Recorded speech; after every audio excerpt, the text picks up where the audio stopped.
Welcome to the third installment of the First Blood interview series. Today I am joined by Iroh of Team Ready. Iroh is a Turkish player in the PUBG scene and has recently performed quite well in the European Pro League with his team. Today we'll talk to him about his journey as a competitive PUBG player thus far. So hello Iroh, thank you so much for joining us today. How are you feeling? Hello, I'm really good. How are you? I'm doing good, man. So let's just jump right into it. As far as the structure of this interview goes, we're going to be sticking toward the general esports questions in this first segment, take a break, and then in the second one, we're going to be jumping into the meaty specifics of some particular aspects of your PUBG journey. But for now, just what sparked your initial interest in esports? Like, what caused you to be here today? Well, actually, my brother did. Like, you know him. His name is Abu Mukaya. Yakai. He plays PUBG also. We used to play Counter-Strike when we were so young, so that grew up my interest in esports and PC games overall, particularly FPS games. And when I had the chance, I just went for PUBG, and now I'm here. Hmm. So for those other like FPSs, like how many hours did you grind into Counter Strike? Because you're one of the guys that is really really good at the PUBG mechanics, and that doesn't grow overnight. How many hours do you have in that game? Well, I guess I had like 5 or 6 thousand hours in CS:GO, and then probably a couple thousand hours in the older Counter-Strike games, so probably 7 or 8 thousand hours. Wait, how many hours do you have in PUBG? How many have we hit the 10K mark for FPSs? I'm over the 10K mark in FPSs, of course. I Oh my have goodness. 3.1K. I have 3.1K in PUBG right now. Well, I'm just doing some math. Like, how many days is that? Like, that's a lot of days. That is really impressive, man. Thank you. So, did you have any involvement in esports before the beginning of your pro career? Like, did you work as a manager or anything, or is it just like as a viewer, as a fan, and then you decided to get into it and become a pro player yourself? Well, I used to watch all the CS:GO matches like when I was younger. I went to school and played some tournaments, but couldn't really do a breakthrough like I did in PUBG because I had to go to school, didn't have the proper equipments to do it. So it worked out on PUBG, but not in Counter-Strike. You mentioned appropriate equipment there. Have you ever had problems just playing the game? Like, what kind of drawbacks or what kind of things are keeping you back from being able to play FPSs in the past? Well, not in the past, but like in even in PUBG, I had a really bad PC before when I started to play PUBG. I started to play PUBG real late because my PC was bad. My friends actually convinced me to play it, but I used to jump out of the plane, land on the ground, wait for a minute or a minute and a half Oh, for the render to complete, and then loot stuff and fight. Like my PC was that bad. And after playing a couple of tournaments and earning some money, I just like bought some equipment and then went for better tournaments and then come here. So that worked out for me. wait. So you won money playing like that? Yeah, actually, What? yeah. How?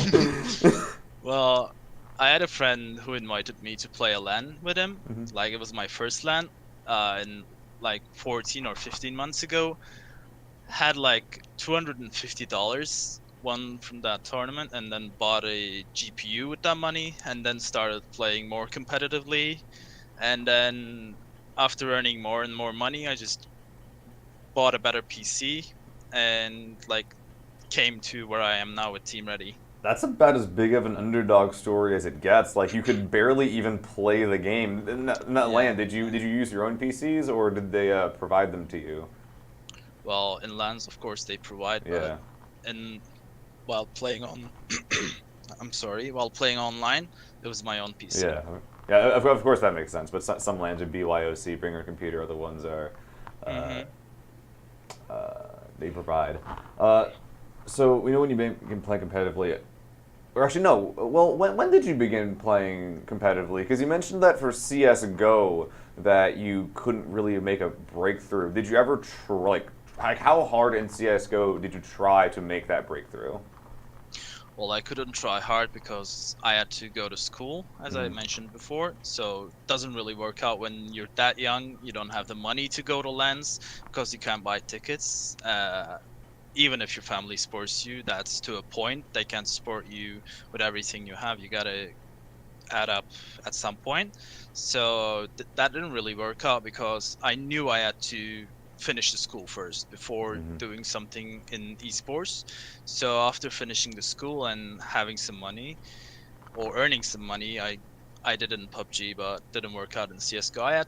I played some couple of small tournaments, like maybe some minor level ones, but like small qualifiers at the max, I guess. You mentioned a little bit about your family supporting you.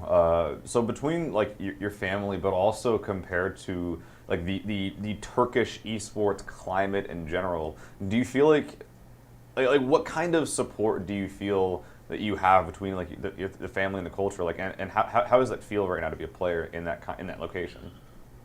Well, my family supports me with every decision I make, of course. I'm really grateful to have them. Well, I guess in our country, esports is not a thing yet because people think that it's not a real job yet. But I guess it's going to be there in a couple of years, probably. But it's going to Hopefully. take some time to, yeah, hopefully. It's going to take some time to make people accept it, like older people, because they generally look at it with prejudice, always, almost always. So that's pretty much it. We had Spree in here from the Overwatch League today from Belgium. He said pretty similar things about that. Do you think that this is a consistent problem in the EU? Do you think that this gets like this is better in the US? Like do you feel like you'd have better opportunities elsewhere? I guess is the question I'm asking. Well, I'd probably have better options in US because esports is pretty involved in US. Like, I guess half of the younger community is trying to make their breakthrough in the esports scene, and they have their families supporting them. Probably not all of them, probably, but most of them know it because of their children. So that pretty much gives them knowledge about esports, and that makes them much more involved. That makes a lot of sense. That being said, the EU PUBG scene does at the moment seem healthier than the NA scene. Well, do you think that actually? How do you feel about the current state of the PUBG scene EU compared to NA? Well, after the recent events in NPL, like some teams backing out of PUBG, like dropping out their teams, I guess EU is much healthier. Probably that's because of the recent changes in the PUBG esports scene, like a league system coming up. Maybe the teams didn't really feel comfortable staying in the PUBG scene at the moment. So I guess none of the EU teams backed out. So I guess EU is much healthier at the moment. All right, to talk about you a little bit more now. So, when, if ever, did you feel as though like you'd made it in esports? Do you feel like you're at your pinnacle right now? No, I don't really feel that I'm at my pinnacle right now. I'm at the mere beginning, probably, for myself, of course. Like, I'm not even a professional yet. Even after I made it to Pro League, I'm still not a paid player, so that doesn't make me feel like I'm a professional yet. I'm gonna be much better in the future because I'm grinding my way up there every day. Like, I'm grinding my 8 to 10 hours every day, so I'll be much better in the future. What has been your defining moment as a player? Is there anything that sticks out to you, like when I call you a competitive PUBG or pro PUBG player? How, what event or what moment strikes out to you as like the most clear? Well, we played the PGI MEA qualifiers in 2018, like 6 months ago, probably. We ranked two in the LAN offline qualifiers, and the number 1 spot was going to PGI. Oyun that it did go to PGI, and I was devastated because we Oh. didn't make it to PGI. And I said to myself, I'll never lose again, and I'll do everything to make sure that is gonna stay that way. All right. Well, that is it for the first segment. When we get back to part two, we will be asking you specific questions about the things that you have faced in your journey playing PUBG esports. Before we go to the first break, though, I guess I got to remind you guys that in the FirstBlood Royale app, we do have $100 bounty hunts going up from the 14th into the 26th. So make sure you hop into the app to go check those out. That being said, that is going to be it for segment 1. In the next part, we'll be talking to Iroh more about PUBG esports in particular. See you guys soon.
Welcome back to the second part of our interview series today. If you're just joining in, we are joined by Iroh. In the first section of this, we asked him about general esports questions about his journey so far and what he's been doing just kind of before and around PUBG. But now we're going to be getting to the meat of the interview, in which we're going to ask you specific PUBG esports questions, and we can't really talk about you. We can't really talk about Iroh without just talking about just the numerous times that you were accused of hacking at multiple points in your PUBG career. You've been able to clear all of them, but what do you remember specifically from these times? Because it seems as though everywhere you go, there's always controversy that follows. Well, I guess the most dense feeling I had was the toxicity, I guess. Like, I understand people having doubts because we're on internet. You don't know who's behind that PC that you're facing, but being toxic is not okay. Like, I understand the doubts. I cleared myself out. I always talk to people.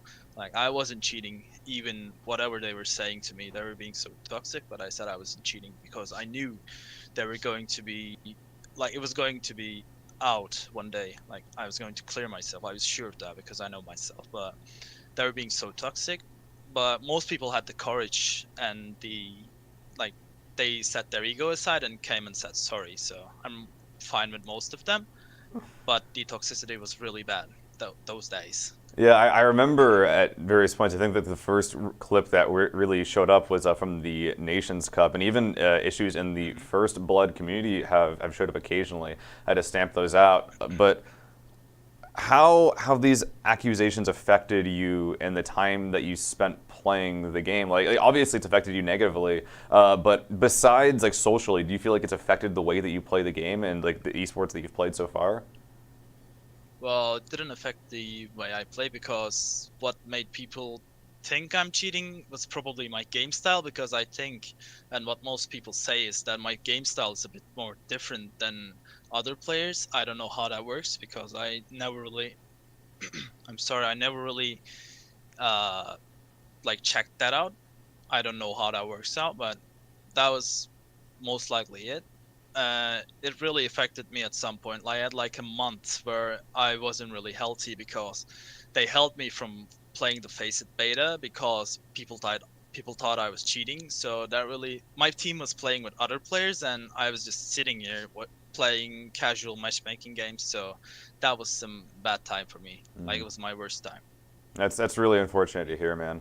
Uh, Hmm. but you mentioned your teammates there for a moment, and so Team Ready. How old is Team Ready? How far back you guys play? Because I'm pretty sure you guys haven't had a single roster swap since day one. Well, the team had roster swaps, I Mm. guess two. The team is like a year and a half old, I guess. I joined the team in 2018 March. Like it's been 9 months, I guess, since I started to play with them.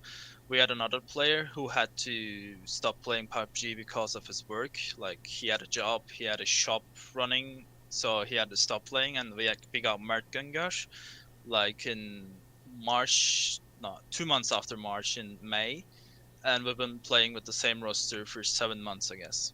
Yeah, that's a very good roster, or it's a very Hmm. consistent roster to have. I personally like seeing it in the PUBG scene. You just try to work through the kinks of a group rather than just trying to switch it up whenever you have a bad game, bad event, or something doesn't work out.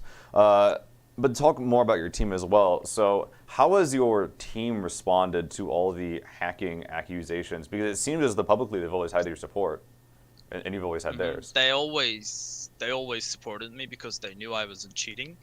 Uh, they were actually like, I was concerned because people were being so toxic to me, and like everyone was attacking me, and I thought my career is going to end even if I'm innocent. So I was really afraid because all arrows were pointing at me. But my teammates were like, "This is good PR. This is good PR for you because once you're cleared out, you're gonna be famous." And I guess that worked out well.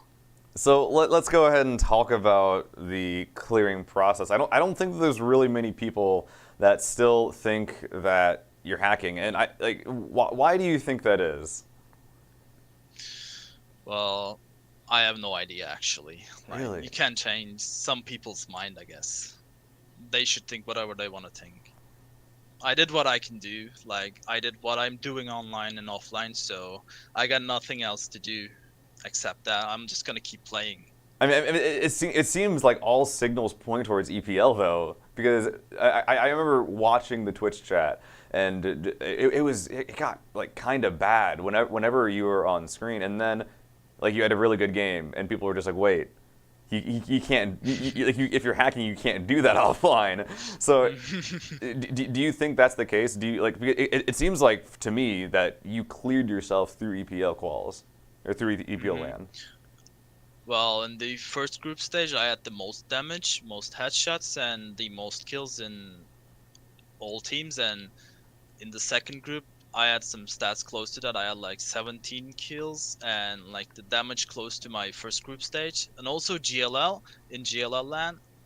People thought I performed bad, but I don't think so because we were playing really passive because we couldn't loot where we normally loot. We couldn't go to Pochinki, so we had to change our game style and then play very passive with less loot than we normally have. So the camera wasn't really focused on us. We weren't doing much fighting, but I was doing the normal damage that I usually do. Like the top fragger in the whole event had like 5 or 6 thousand damage, and I had 3.2k with only 7 kills. So that adds up. Actually, Mm.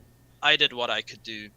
You can't gather kills, or I guess gather kills and finish stuff if your team is not really there to do it with you. Like Hmm. we couldn't really do well as a team, so that resulted in me not getting much kills. But that wasn't because I was cheating. That was because we were in an environment where we were facing the world's best Hmm. teams, where we never played with them before, like in such stacked lobby. So we went through that and we did very well in Starladder because of the GLL experience. So I'm Hmm. really grateful for the GLL Season 3 LAN. How often do you get to play against those top teams? Because I see you in Team Ready that are in all kinds of tournaments Hmm. like all the time. But you mentioned that you don't have that much experience playing against those like really high tier teams. Is there something preventing you from doing that, or is it just you haven't gotten to that top tier very often? Well, we got to that top tier level. Like we've been playing all 3 seasons of Hmm. GLL in Awesome Premier League and other stuff R.I.P. too, Awesome. but we didn't really get into the scrims that pro teams are playing because people thought we were cheating. Yeah. So that really kept us from getting that experience as individuals and as a team. Are you in those scrims now that you've effectively been cleared?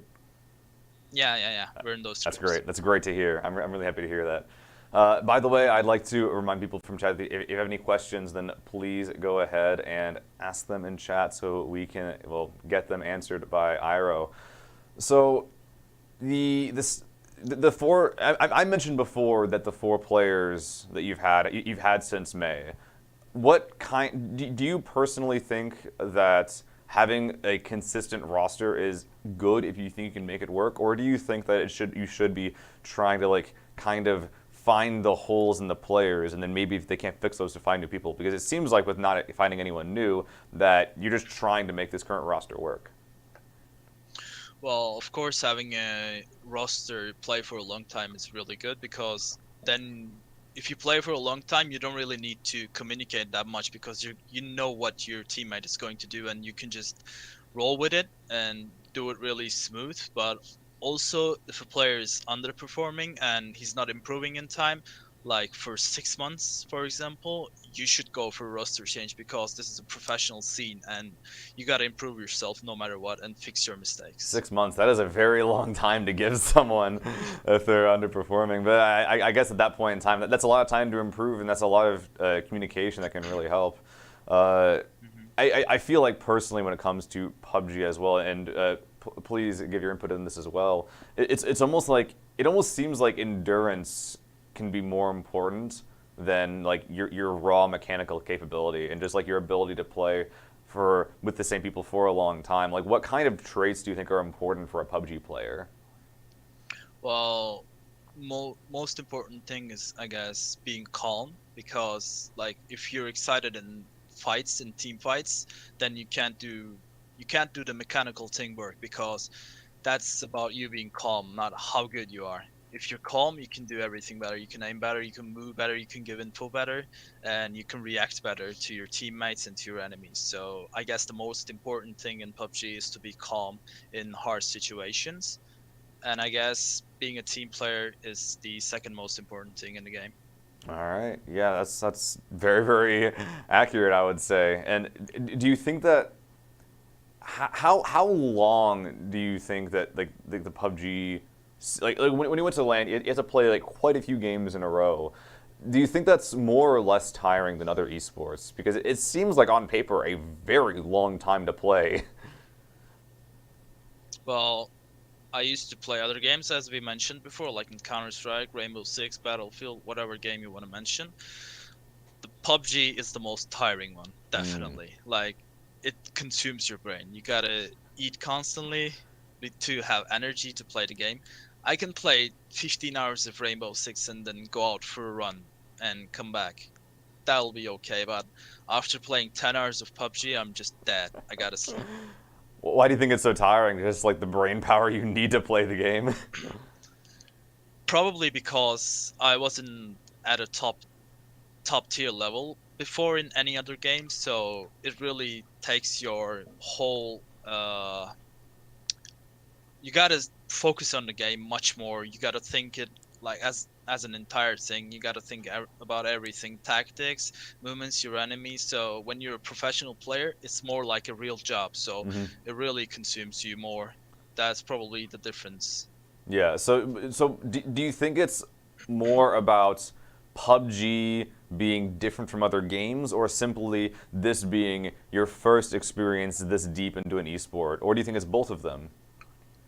I think it's both of them, but like the game being PUBG is probably the heavier one Mm. compared because the PUBG is such a detailed game compared to other games because if you do one thing bad, all the other good things you do are going to waste. So you got to do everything right.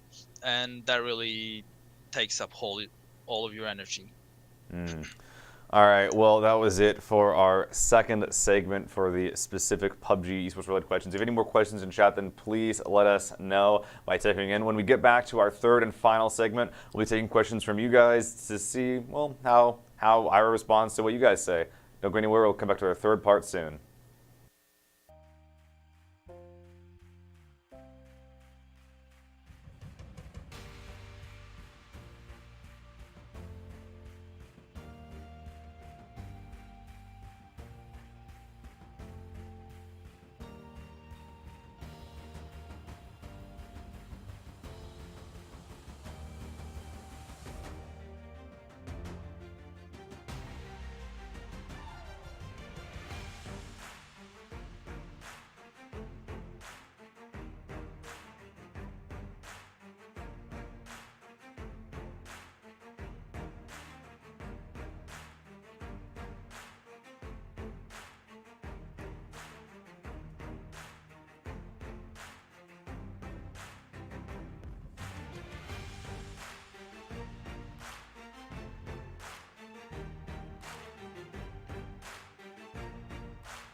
Welcome back to our third and final segment here at the third First Blood interview series. Today we are joined by Iroh. We already got through his feelings on esports in general, as well as his journey in PUBG in particular. And now we're just going to be taking questions from you guys in the chat. So if you have anything you want to ask, then feel free to post it and we'll be answering all the good questions. So the first one that we have from someone whose Twitch name is Appa12, but who would prefer to be called Hey Connie. So what do you think about your fans? And as well as a follow-up on that one, last year at 2406, I think that's June 24th, 2018 in TGL, after seeing your fans and your supporters the first time, did you get excited? How did you feel?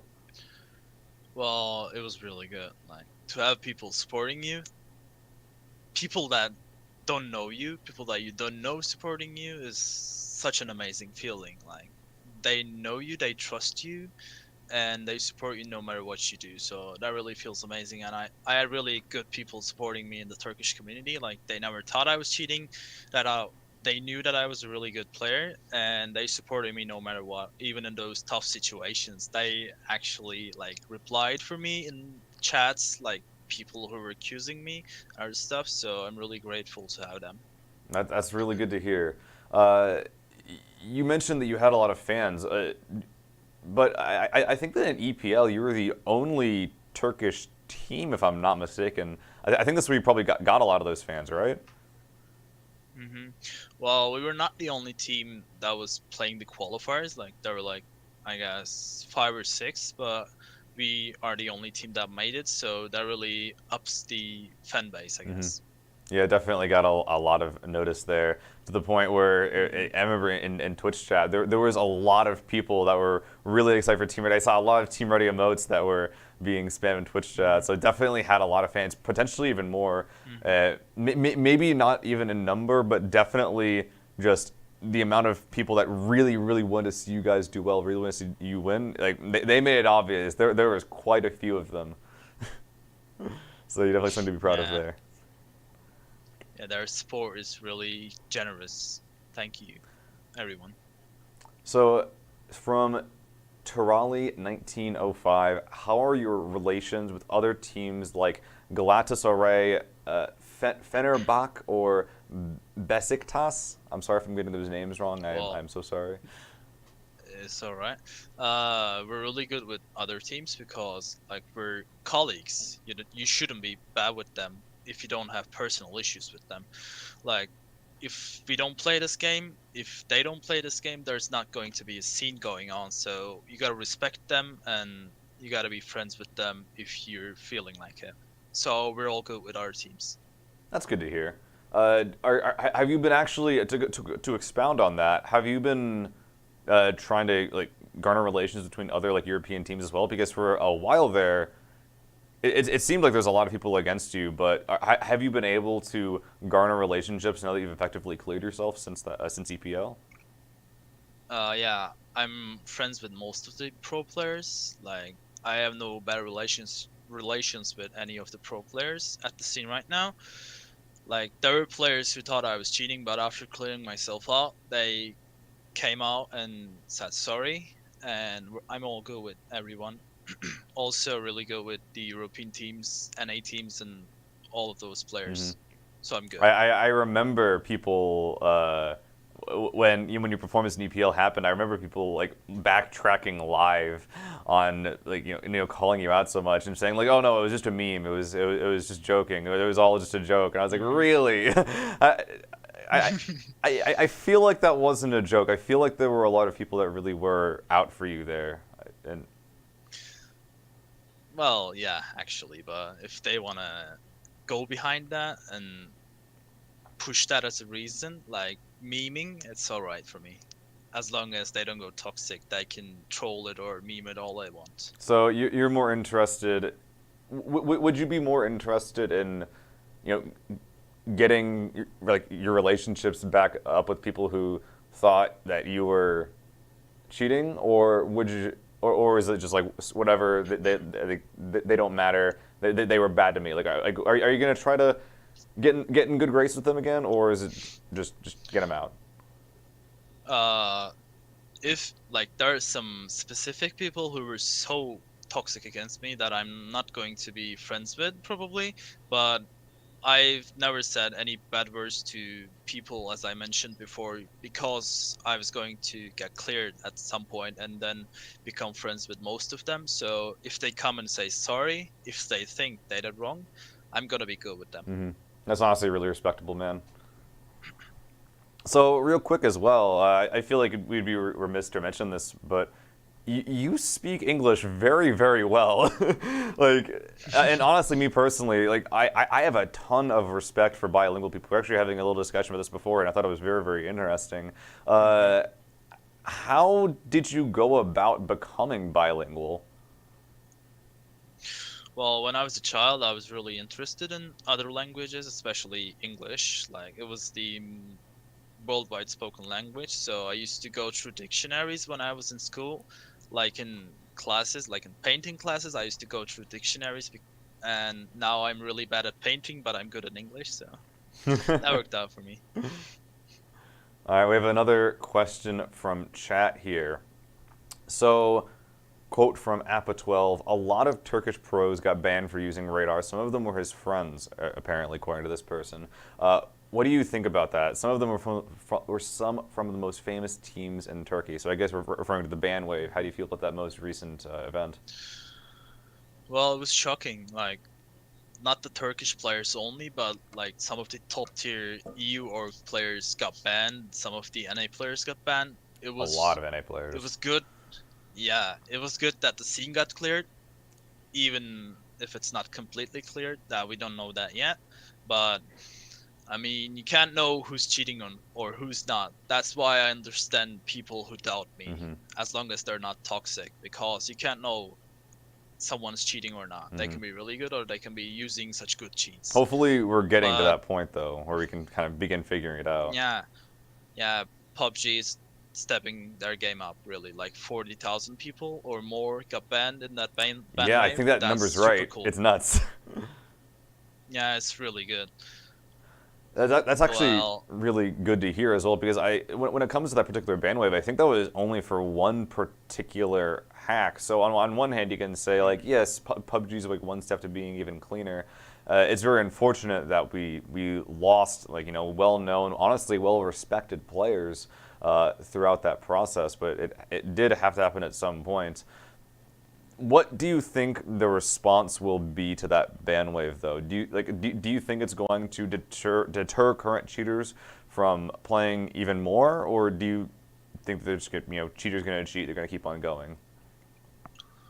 Well, I guess once a cheater, always a cheater is like a good mentality, I guess. Like for us, while looking at the cheating players, I think they're never coming back to PUBG scene or the game itself, but only banning one cheat, one hack, and then getting 40,000 people caught is like a scary number. Yeah. You can't know how many more are out there. So it's both scary and encouraging for us to continue playing this game and for the casual players, but I guess also very scary for the cheating players to stop cheating, because PUBG is starting to hunt them real fast. Yeah, it's very, very, very scary to see so many people only found on one single hack. Honestly, when I first heard that, it was a little depressing, because for NPL qual specifically, of the teams that were playing, the 32 that made it to the last round, like 4 of them that qualified got banned, like because they had cheaters on their team for one specific hack.